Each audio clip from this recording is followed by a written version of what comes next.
Before you today are the images of two men. I show them to you side by side for contrast rather than similarity. On your left is Aidan Wilson Tozer, better known as A.W. Tozer. He was an American writer and a Missionary Alliance pastor for almost 45 years, having come to faith after hearing a fiery sermon of a street preacher in Akron, Ohio, when he was a teenager. Raised poor, he never had the opportunity to go to college or to complete formal theological training.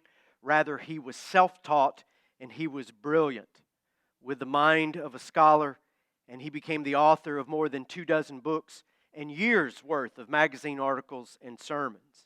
He and his wife raised a large family, primarily in Chicago, and he is often referenced as one of the classic and most beloved Christian writers of the 20th century. And I can't imagine today a seminary student or a devotional writer really of the last 75 years not knowing who A.W. Tozer is. I commend his devotional materials to you.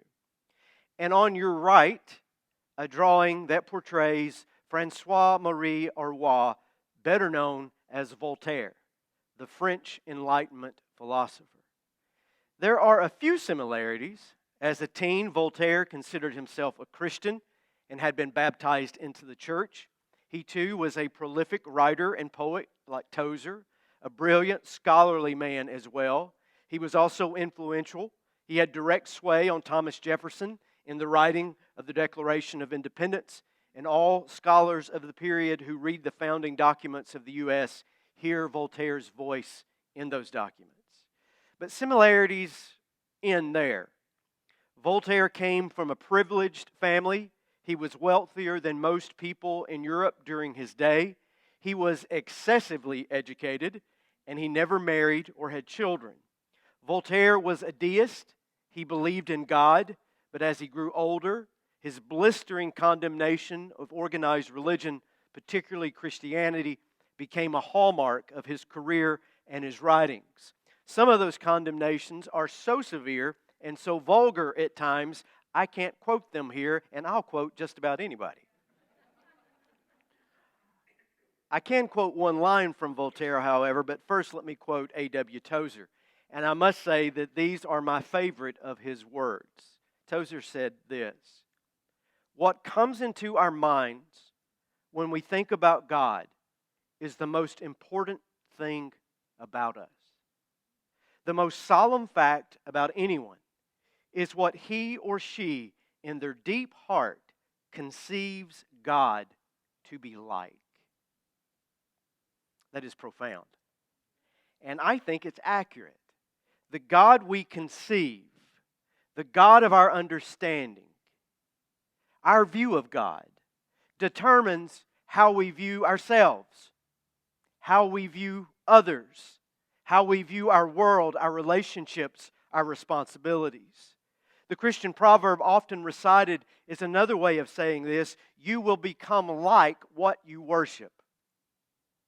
I'll say that again. You will become like what you worship.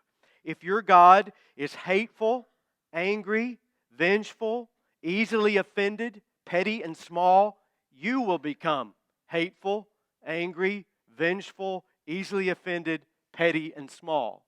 Likewise, if your God is loving, peaceful, gracious, patient, good, and generous, you will become loving, peaceful, gracious, patient, good, and generous. That there is a God is not a question for most people. Who is God? What is God like? These are better questions. What comes into our minds when we think about God is the most important thing about us. What a profound statement.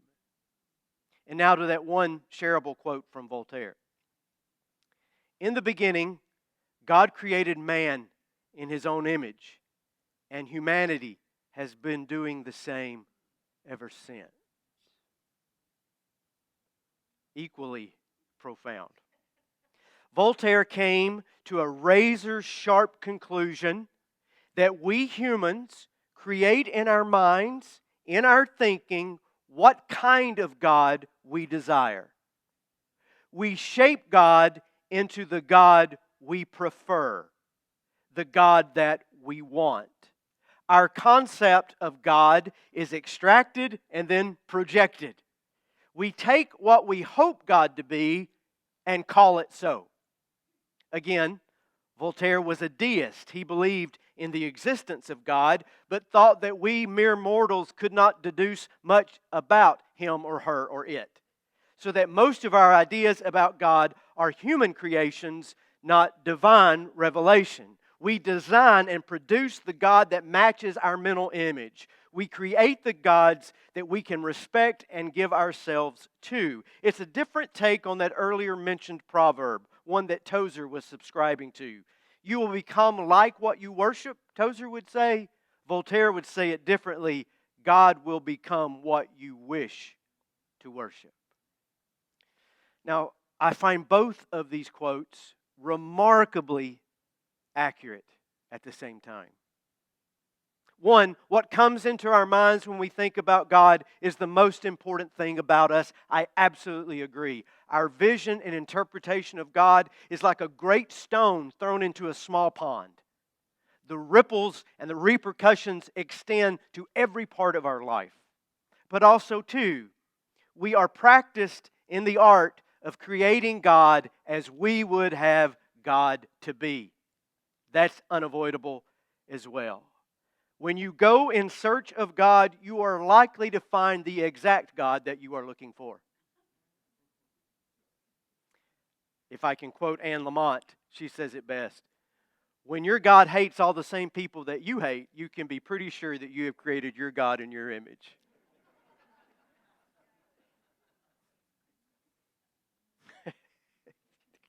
Now, can you hold the tension of all of that for just a moment and simultaneously turn your mind to Jeremiah's Lamentations? Lamentations 2, 22 through 32 from the lectionary today. I say it is Jeremiah's. We don't know that for certain. He is simply the leading candidate for authorship, given the timing, the background, and the similarities to the larger book in the Hebrew Bible that bears his name. What is certain is that this book grieves the destruction of Jerusalem and the temple by the Babylonian Empire about 600 years before Jesus. These words were written either as the destruction was imminent, while it was actually happening, or shortly after it had occurred. And destruction is too soft a word to describe what happened. If we could travel back in time and speak to Jeremiah or any of those who lived through this period of Jewish history, it would be like interviewing a survivor of a concentration camp from the Holocaust. For Jeremiah's part, he was the canary in the coal mine. Do you know that image, that illustration? I threw that out there in my notes and thought, half the people don't even know what that means anymore. But at the time, it was a very clever British innovation during the Industrial Revolution. Miners would descend into the coal mines with these little canaries, these little birds in lunchbox-sized cages. And if carbon monoxide or some other deadly gas was seeping into the chamber where they were working, the canary would die first as an alert for the men to get out. Bad for the canaries, good for the people.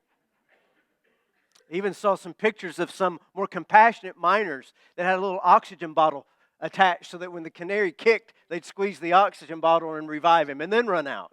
That's probably the best way of putting it. Jeremiah is the canary. He is the early detection alarm.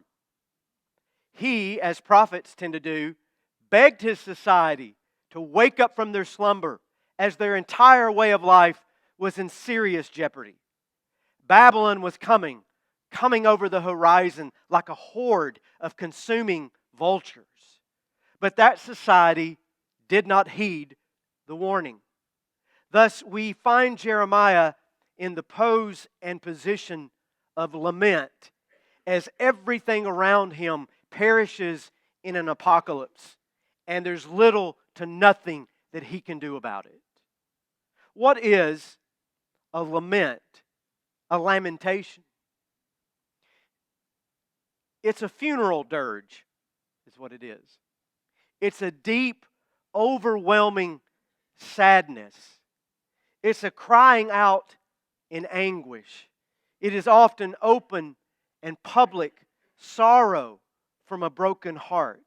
Lament is when one has moved past the anxiety of what might happen, past the anger of what is happening, and past the denial that it happened. They haven't got to acceptance and integration, not yet. They must first wrestle with that bone-breaking, foundation-shaking fact of what has been lost. And the loss for Jeremiah is total. Nation, friends, family, vocation, place, and yes, even his God. For a great majority of the Hebrew people, on the day that temple came down in flames, their God died that day. Because their theology was wrapped up in the fact that God inhabited that building. And without that building, we have no access to God. And God died that day. There is a parallel from the 20th century. When Elie Wiesel was a child, he and the Jewish community in Romania began to hear rumors of the Nazis' crimes, but no one believed them. The rabbis told them that nothing as horrible as what these rumors suggest could ever be true because God would simply not allow that to happen. And Wiesel, as a 12-year-old boy, had faith that whatever happened would be God's will and everything would be fine. But then, he and his family were placed in a ghetto by the invading Nazis.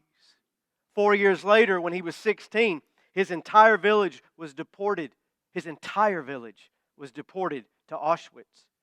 And there his mother and his younger sister died immediately as they exited the train and were placed in the ovens.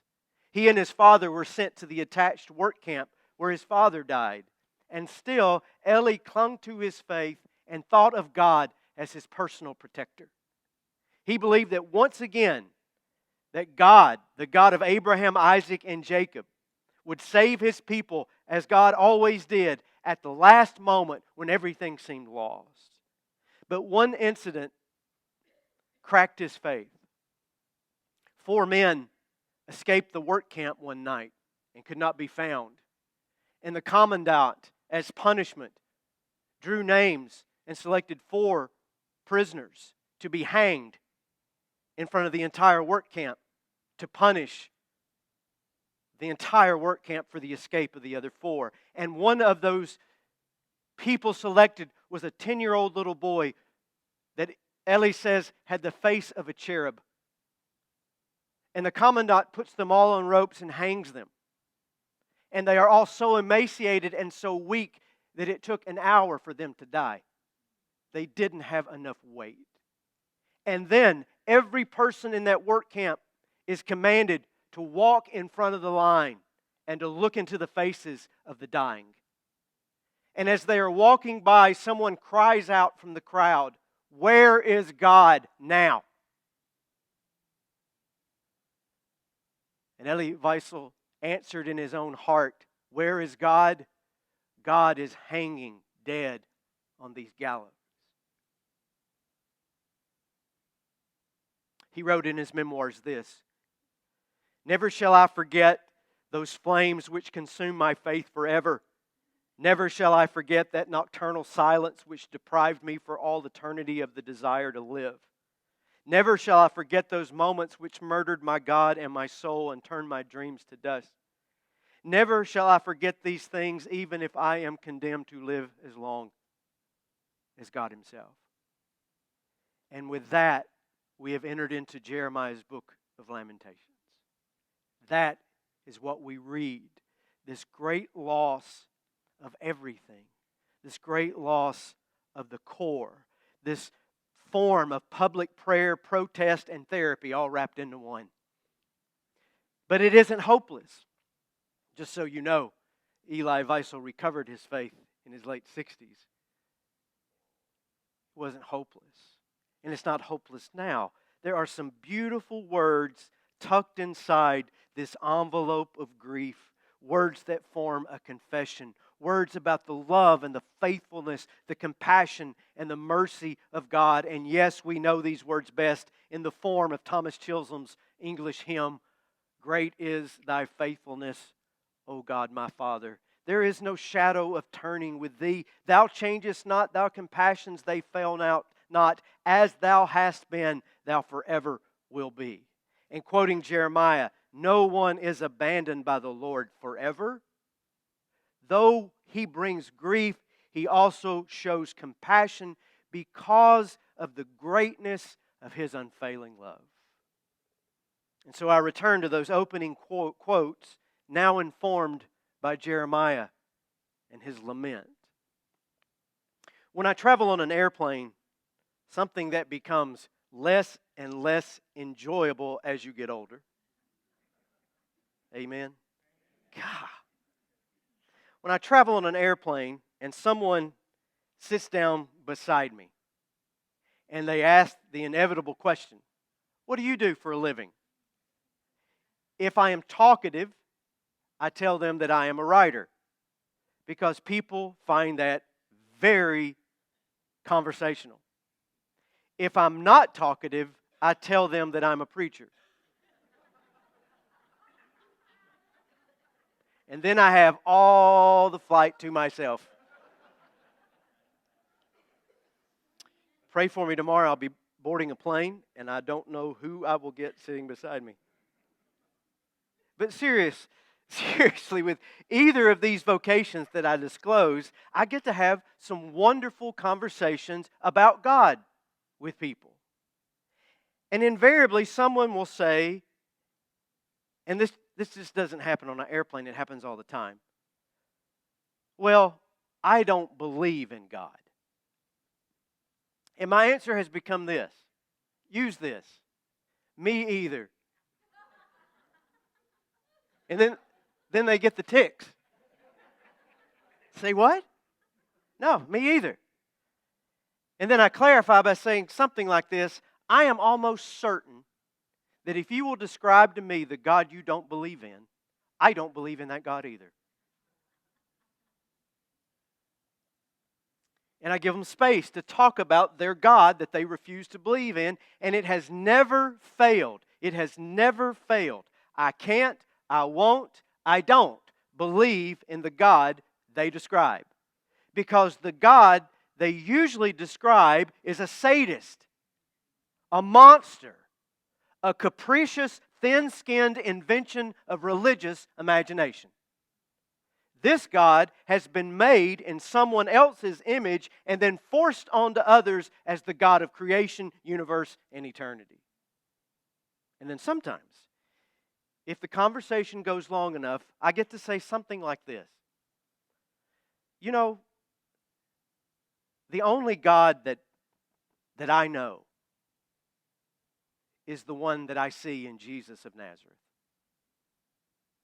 That's the only God that I understand. You know, that sinner-loving, rule-breaking, table-turning, grace-giving, life-sacrificing radical who said, 'Come unto me, all of you that are heavy laden, and I will give you rest.'